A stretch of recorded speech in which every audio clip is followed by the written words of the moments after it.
After New York had spent years preparing to implement a congestion pricing program that would have charged drivers $15 to enter Manhattan's central business district to generate revenue needed to repair and expand the city's ailing mass transit system, Governor Kathy Hochul has pulled the plug on the program. But for how long? Circumstances have changed, and we must respond to the facts on the ground, not from the rhetoric from 5 years ago. So after careful consideration, I have come to the difficult decision that implementing the planned congestion pricing system risks too many unintended consequences for New Yorkers at this time.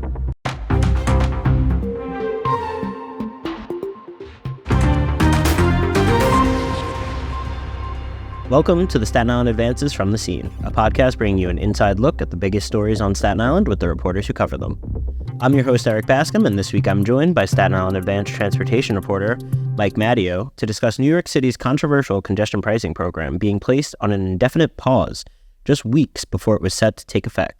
Thanks for joining me today, Mike. Oh, thanks, Eric. Long-time listener, first-time caller. Very excited to have you here, and even more excited that we have a new transportation reporter now. As some of our listeners may know, I was in that role for about 6 years before moving to my new role on the public interest and advocacy team.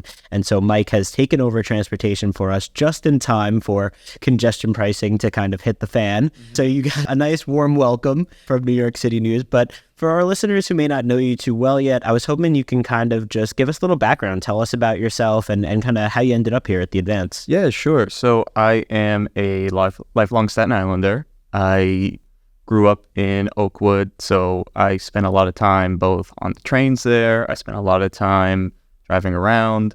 Before coming to the Advance, I was working in some local politics on Staten Island, decided it wasn't for me, went to grad school. Just right around when I was graduating, the Advance just so happened to be hiring to fill Eric's mighty shoes. and it all worked out, and I've been here for about 5-ish months, coming up on 6 pretty soon. And yeah, I really am enjoying it. And please, if anyone wants to yell about potholes, my email is always open. Yeah, and so tell us, how has it gone so far? What's it been like? Because I know, like you said, you had some experience in local government prior to this, which I'm sure is very helpful with some of the things we deal with, but you hadn't really been doing journalism in this way, right? Professionally, you had done some through grad school and that kind of work, but what's it like working in the newsroom and getting adjusted to this new industry? Sure. So it's seeing how the sausage is made, I guess, would be the best platitude to throw out. There's some stuff where I used to see, not the Advance in particular, but just around the industry, I used to be like, oh, I wonder why they do it like that. And now that I'm in the trenches, I'm like, oh, that's why it's like that. And when I worked in local politics, I was sometimes on the other side of things. I was trying to help people in like slightly different way. So it's like flexing the same muscle. It's just for like to a different end. Yeah, absolutely. And so what have you thought of the transportation beat? Because like I said, that was something I had covered for a long time. And I'm glad we have a new transportation reporter because for the longest, and I love having Tom on, we have Tom on all the time, but because there was no one else to talk transportation with, I couldn't interview myself. So I'd have him on to opine on it, and then I would kind of give the background, and it was like this weird inverted style to the podcast. So I'm curious just what the transportation beat has been like for you, because we know here on Staten Island it's a bit different than it would be in other parts of the city. Sure.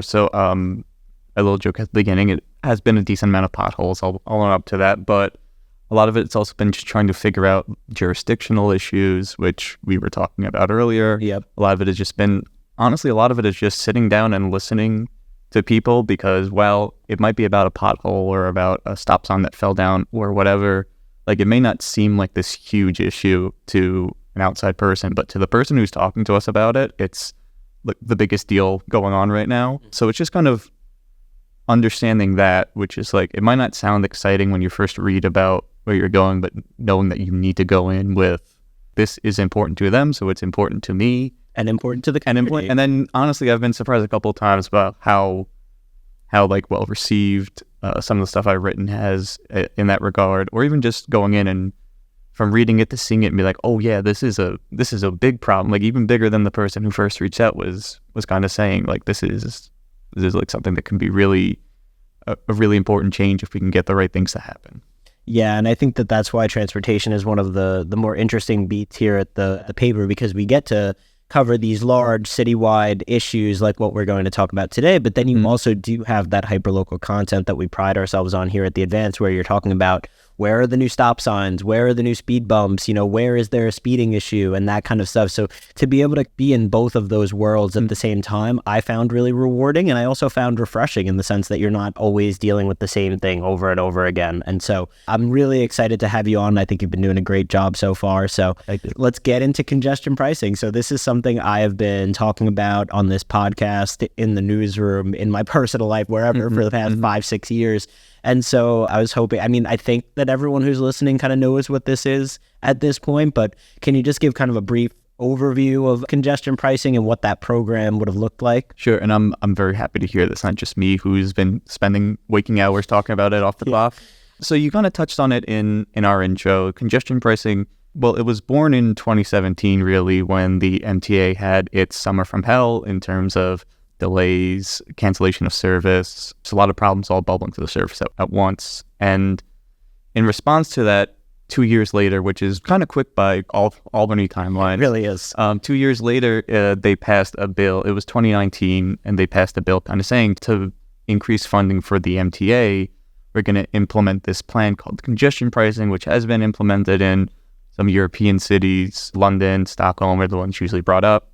And the way it would work in New York City is that there would be a business district from 60th Street in Manhattan, including 60th Street, all the way down to the southern tip. And that was kind of identified as the busiest part of Manhattan. And so if someone were to drive into that part of the borough, they would have to pay a variable fee depending on the time of day, depending on type of vehicle they were driving, and then that money would go towards a bond system. It would go towards money to then repair the trains, the buses, increase accessibility at different stations. As we know, the subway system in New York City is old and difficult to get around on a good day. Double that, I'm sure, for anyone who has some sort of disability or just issue getting around. So yeah, and then I believe it would have been, for probably most people, I assume if they're driving like a sedan, an SUV, a pickup truck, it would have been, as you said, the $15 charge. It would have been charged to those people through Easy Pass a maximum of once a day when you enter the congestion zone. Once you got in there, you'd be able to drive around as much as needed. You wouldn't get charged anymore. You could then leave and come back into the congestion zone, not be charged again. If you lived in the congestion zone, as long as you didn't leave, you didn't have to pay anything, even if it was just to keep your car on the street. And then there would have been some exemptions. The MTA basically said, we don't want to exempt too many people because that then affects the money we have to raise, and we might have to increase the tolls to make up the difference. Right. Yeah, that was kind of their key thing in their process of developing what the actual tolling structure was look like. I heard over and over again from them. It's like, everyone wants an exemption. I think they got requests for over 200 different groups of who wanted to be exempted from this program. But, they kept reiterating that every exemption that we give or every discount that we give means the base toll needs to be higher, because they were required by law to generate $1 billion annually in order to bond against it for, I believe it was $15 billion for these improvements to the mass transit system. And so that was a sticking point throughout. We heard a lot about that. I've written tons of articles about it if anyone wants to go back and kind of listen to the justification for how they landed where they did. But unsurprisingly, pretty much as soon as this plan came out, and ever since then, there's been a lot of opposition here on Staten Island. I mean, we've been hearing all over the city, there have been some people speaking out against it, but here on Staten Island, it was really a fervent uprising against congestion pricing. They were calling it another scheme, another tax on working class people, and all these sorts of things. So can you talk to us a little bit about that and what some of the main concerns were that we were hearing, not only from Staten Island elected officials, but just from residents and everyday Staten Islanders? Sure. So I think the most common one, as you said, was just the idea that this is, as it's been explained by some of the politicians, on the backs of the middle class, on the backs of working New Yorkers, especially in parts of the outer boroughs, Staten Island, parts of Queens, where there's not great transportation. Yep. The idea being that you're going to have us start paying more, and you're not going to have alternatives for us to get in except for a 2-hour bus ride or 2 trains and a ferry on our part. that was the kind of the general feeling, in my opinion. What was then brought up as part of some lawsuits, and I'm sure we'll get to that later, was environmental concerns.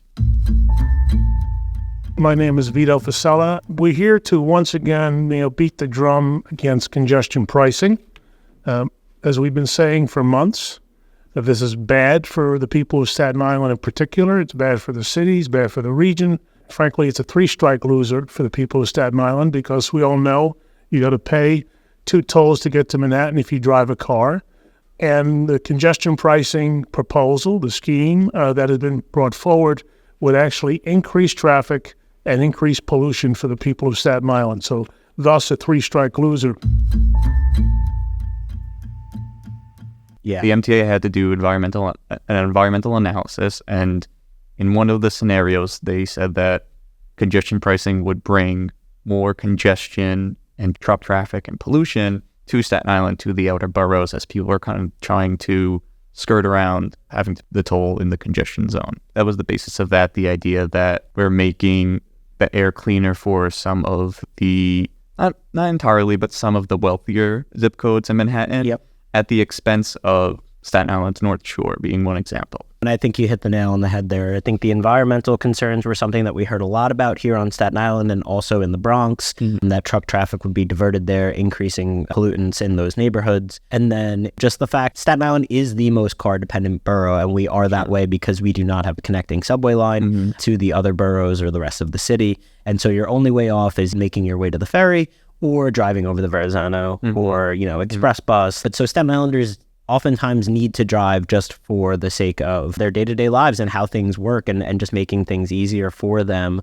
And another concern that I had heard, they were trying to raise all of this money, right, to fix the transit system and to do these other projects that, all across the city. But none of that was specifically earmarked for Staten Island or for Staten Island projects, right? Sure. At least some of the big named projects from what I saw weren't. The project I saw talked about the most was the next phase of the 2nd Avenue subway extension. Right. But a lot of it, they would just the MTA would just generally say station accessibility, signal upgrades. We can go into it now, we can go to it later, but there was a map put out by the MTA that indicated that some of the accessibility upgrades would be done on Staten Island. I'm specifically thinking about the Clifton train station on the Staten Island Railroad. Yep. If anyone hasn't had the pleasure of going there, it's 2.5 flights of stairs straight up to the platform.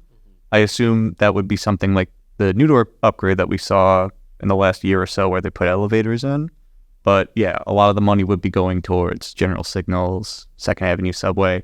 Not a lot of money would be coming to the borough, and I would assume a lot of drivers on Staten Island would be paying the congestion toll. So there was an imbalance there. To be clear, I think accessibility upgrades are so important. I also think, though, that they are legally bound to make those upgrades eventually so that they can figure that out. I'm talking more about sort of those, we've heard about North Shore Bus Rapid Transit. We've heard about West Shore Light Rail, all of these bigger projects, like kind of similar to what you see with 2nd Avenue subway, right? But like, we don't have any equivalent to that on Staten Island that would have been funded through this. And so my solution when I've talked to the editors and they're like, hey, what do you think on congestion pricing, or what would make this amenable to Staten Islanders? What makes this a little more palatable to us? And my suggestion was always, well, if they know where the cars are coming from, right? They're license plate readers. They know where they're registered to. Take all the money from Staten Island drivers and put that in a spot specific to Staten Island projects and funding these types of Staten Island things, because Staten Island drivers are saying, I don't want to have to pay to fund a subway in another borough that I'm never going to use because I can't connect to it because we don't have one here on Staten Island. Sure. And so I think that was part of the big issue for people, is that, and we hear this even just with going over the Verrazano and the amount of money that they make on the Verrazano, that's not necessarily being invested back into Staten Island, even though it's money coming from Staten Islanders. And so I think that all of those things kind of came together. It was a perfect storm, I think, for Staten Islanders to sort of oppose this. So, well, I think one thing that didn't get so much attention, the MTA liked to point to London as this kind of success of congestion pricing, but one thing that didn't get brought up often is that before London implemented their congestion pricing, they went out and they acquired, I think it was like 300 new buses, saying if we're going to start charging people to drive in, we need to have the infrastructure in place to have an alternative for them. I think the MTA, the only thing that was offered to Staten Island It was increased service during peak hours on 4 express routes, the 1C, the 4C, and 2 of the ones that go from the South Shore into Jersey to get to Manhattan. Yep. So it seemed to me a little bit of like kind of putting the carriage before the horse. Yeah. You know, we're going to charge you, but we're not going to make it super easy for you to have an alternative. Yeah, and that was definitely a major issue as well. So let's move to the big news here, which is Governor Kathy Hochul announced recently that the program was put on an indefinite pause. Circumstances have changed, and we must respond to the facts on the ground, not from the rhetoric from 5 years ago. So after careful consideration, I have come to the difficult decision that implementing the planned congestion pricing system risks too many unintended consequences for New Yorkers at this time. And this was just a few weeks before it was expected to roll out. It was planned for implementation on June 30th, I believe. This was announced in early June, so less than a month before they had already installed the infrastructure in Manhattan. They had already figured out what people would be charged and done all of this stuff. And then for her to now kind of back out and say, actually, we're not doing this right now. So it just talk me through that whole situation, because I know that when it came out, no one really knew what was happening, I guess is the best way to put it. So tell me about it. The night before all this went down, there were some reports that came out around midnight from the New York Times and Politico that were saying we're getting some indication from some sources in Albany that the governor might start pushing for a pause. Very specifically might, And I start my day at like 9:30, 10 o'clock. So I come in the morning. My editor had said, oh, hey, we saw this. It was like up on the New York Times, on Politico, like 4 or 5 a.m. So let's just keep an eye on this as the day goes on. Let's see what happens. So about 10:30 or so, I don't know why. I think I was trying to find the article I mentioned that said it might be getting paused. And so I just, much like a lot of people, I just typed in congestion pricing. And the first thing that came up was something that had been posted 2 minutes before that. Not a lot of information, but it was just saying that a somewhat unconfirmed report that it was being stopped. And so as I was reaching for my phone to call my editor, she had called me because she saw the same thing. And it was just kind of like a 2 minute panic of like, we got to do something. Are you seeing this? I'm seeing this. What does this mean? So then on my end, after we spoke and my editor, she said, we got to get something out on this like ASAP. This is big. So not to get too much into the inside baseball here, I called around to some people that I thought could maybe help me out. I got confirmation from 2 non-Albany sources who had heard the same thing, basically saying what's being reported is right, it's done. And then someone said that they heard that the governor would be doing some sort of press conference around 11:30 that morning.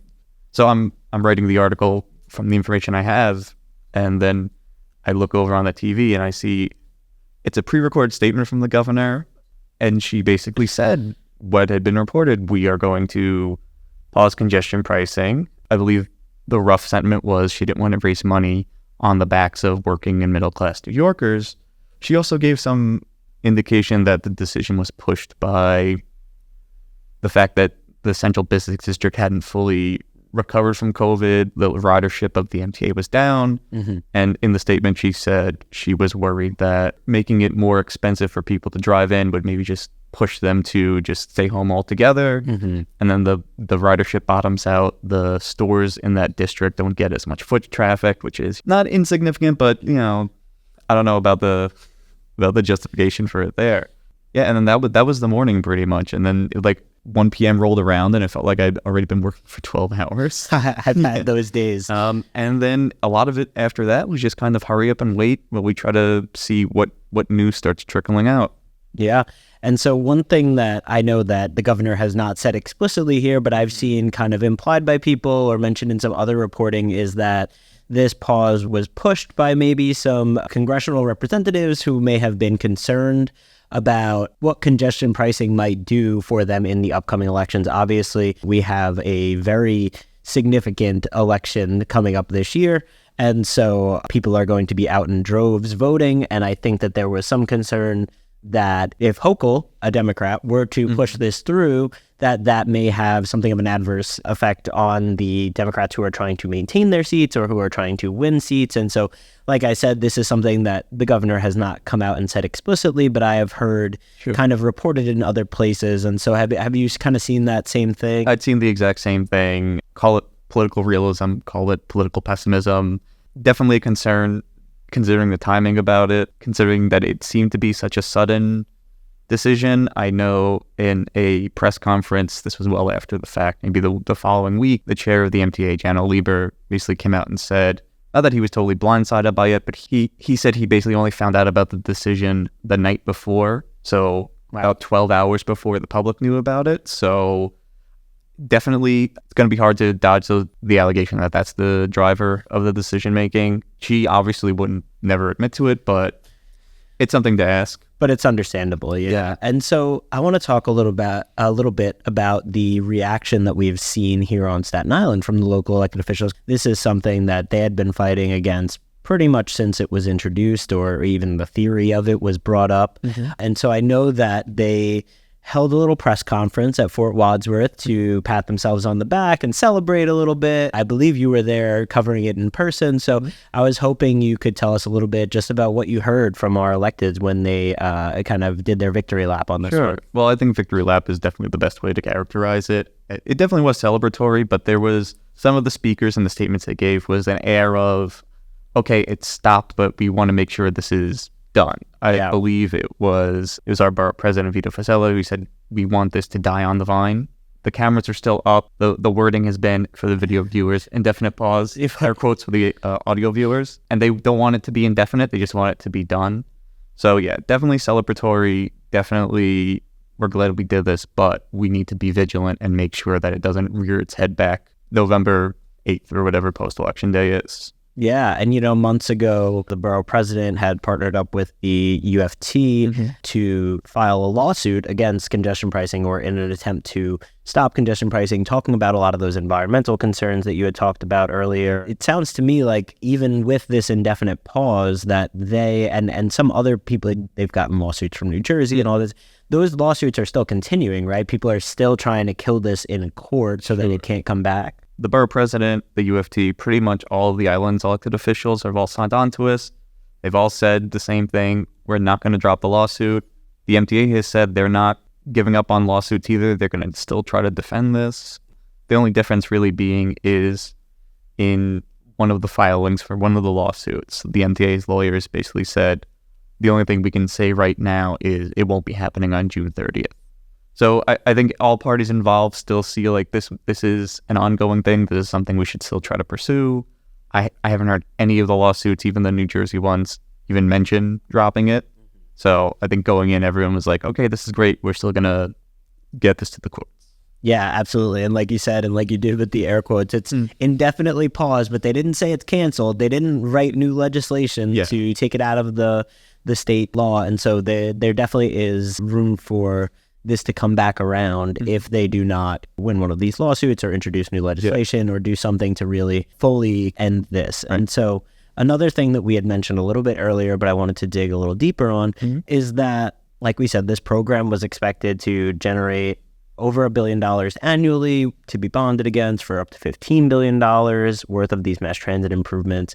The MTA has now come out after the fact, right, of this announcement and said, hey, if you're not going to give us this revenue stream, we might not be able to do all of these things. So can you just go a little more in depth on some of those projects that may be in jeopardy now as a result of this pause? Sure. So in this situation, I think it's important to say there still seems to be some kind of disconnect because of Governor Kathy Hochul, who is more or less saying that these projects can still happen. They just need to have, I'm going to go to the air quotes again, audio listeners, some imagination about finding funding for it. And then you have more on like the brass tax side, this press conference done by the MTA chair, Janno Lieber, again, saying we definitely can't do, they've already officially paused the Second Avenue subway.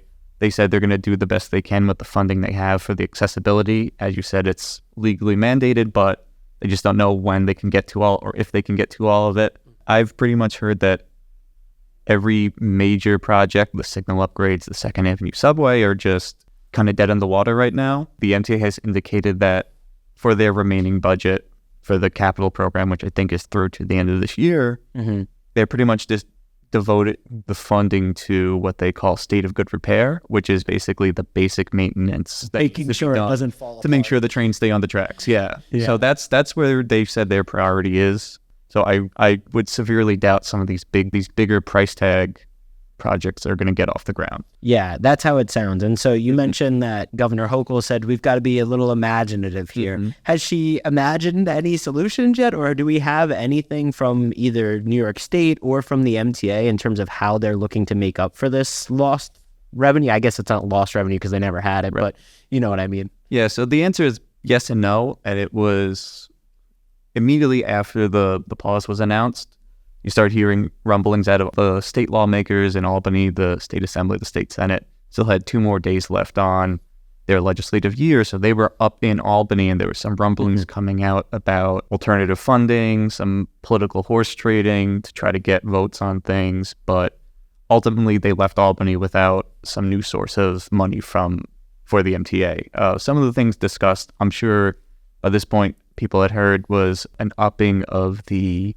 tax on payroll that the MTA does for all New York City businesses, or I guess New York City employees, if it's a tax on the payroll. That was, from what I saw, pretty much a non-starter in Albany. And the horse trading it's called the New York Heat Act. It has something to do with climate goals for New York State. There was some indication that the governor was trying to trade support for the payroll tax increase to actually put the New York Heat thing into law. Gotcha. And again, that was a non-starter. There was some other stuff. The New York State has it's called the State General Fund. The General Fund is basically kind of like a rainy day thing. Exactly. There's some operations that the state has to do and that keep some money in reserve. There was some thought about basically doing an IOU on that, where they would put $1 billion into the MTA, to keep them running for the next year. And then when everyone comes back in January for next year's legislative session, they actually figure out what's going to happen. And that didn't go through either. So right now, the MTA is just kind of floating in the breeze. At the Wadsworth press conference, I asked our state senator, Jessica Scarcella-Spanton. I asked our Congresswoman, Nicole Maltakis, about some of this. There was some indication that maybe the federal government might step in and just kind of, do some sort of emergency funding. But I haven't heard anything about that since. So yeah, and so let's talk a little bit, because we've been so focused on this Staten Island perspective of congestion pricing bad, right? And that's what we've been hearing a lot of throughout the years. But there are people in other boroughs and other parts of the city who were in favor of this, obviously, right? It is never just a one-sided debate. It was never really, even though, sometimes the state likes to say, oh, it's just this vocal minority who's the loudest in the room and whatever it might be, but it's never really just one or the other. And there were a lot of people who were in favor of this, and people who either work for organizations like Transportation Alternatives, Strap Hangers Alliance, or these other places who are trying to fund mass transit. And listen, they have some right to feel the way they feel in terms of, if you've ever driven in Lower Manhattan, you know that traffic is not good. If you've ever ridden some of the subways or the bus systems and stuff, it's not always the most reliable. You know that there are issues and there are room for expansions and repairs and all of these sorts of things. And so on the surface, I don't necessarily agree, disagree, whatever it might be with congestion pricing, but sometimes on Staten Island it got a little lost and it seemed like everyone in the world was against this. But there are people who are in favor. So for those people who are in favor, I think they feel hurt right now, and I think that they feel kind of spurned by the governor. And so what have you been hearing from those groups who were really advocating for this and looking forward to this, and now are kind of just kind of left in the dust? The loudest ones I've seen, they were involved at pretty much every of the MTA's public board meetings in the months leading up to congestion pricing, is disability advocates. The New York City subway system is old and is not very easy to get into unless you can make your way up and down a flight of stairs most of the time. I think only the major stations on the line have elevators in good working condition. Yeah. So that was one of the bigger ones. And as part of the bill that was passed that created congestion pricing, there's some things that the MTA was told they had to do in a certain time frame. and the accessibility projects being one of them. So that was definitely something that I've seen was a big reason why people were like, we need to do whatever we can to get this back into like this back up to speed. Another thing I saw, and this is very in the weeds, it kind of created this big question about the division of power. Governor Hochul is the governor, she's the executive. This was a bill that was signed into law by the state legislature at the time and signed by the then governor. And then the MTA is it's an authority, so it's not a government agency, but it's not like a private business. Yeah. Under state law, they're supposed to work in their own authority. The MTA is supposed to work in its own best interest. And so there was some argument saying that, well, the MTA can't stop congestion pricing because that wouldn't be in their own best interest. So I don't want to say we're at like constitutional crisis level, but there's definitely some like concerns about, we don't even know if this is something that... Who has the power to make who has the these power decisions, to stop this? right? Can a governor effectively veto something that's already been on the books? Yeah, no, it really is, and I expect it to get messier and messier as we kind of move forward here. But before we go, I just want to talk a little bit about next steps and what that will look like, because like you said, I think it's kind of the situation, as you mentioned earlier, of just like hurry up and wait and see what happens. And so what's next for congestion pricing? When are we going to learn more about this? And do you think, and this last part, obviously, pure opinion, speculation, whatever it is, do you think that it might be back on the table after the elections, or is this something that could be permanently done? Sure. So I think the most important date for congestion pricing's future coming up is, I hope I don't date this recording too much, will be next Wednesday, June 26th. That's the day of it's going to be the first MTA board meeting since congestion pricing has paused. So that is, I think, when we're going to find out a lot more information. As I said, things have been kind of coming through piecemeal. And so I think that day will be important where we can at least see how the MTA is they've had enough time to kind of put together some numbers, I assume, put together some sort of organizational strategy, and we should be able to see more of what's going to be coming down the pipe. Beyond that, who knows, right? Yeah, beyond that, I really can't say for sure what's going to happen. All I can say is, as I said earlier, the MTA has put some legal documents in saying what they know is that it's not happening on the 30th. Beyond that, your guess is as good as mine. And I don't have a guess either. To be honest with you, when this happened, I really couldn't believe it. I couldn't believe, not that it had gotten stopped in some ways, but that it had gotten this close to the finish line before they finally pulled the plug on it, just weeks before, like we had said earlier. Sure. So I'm sorry, what was the second part?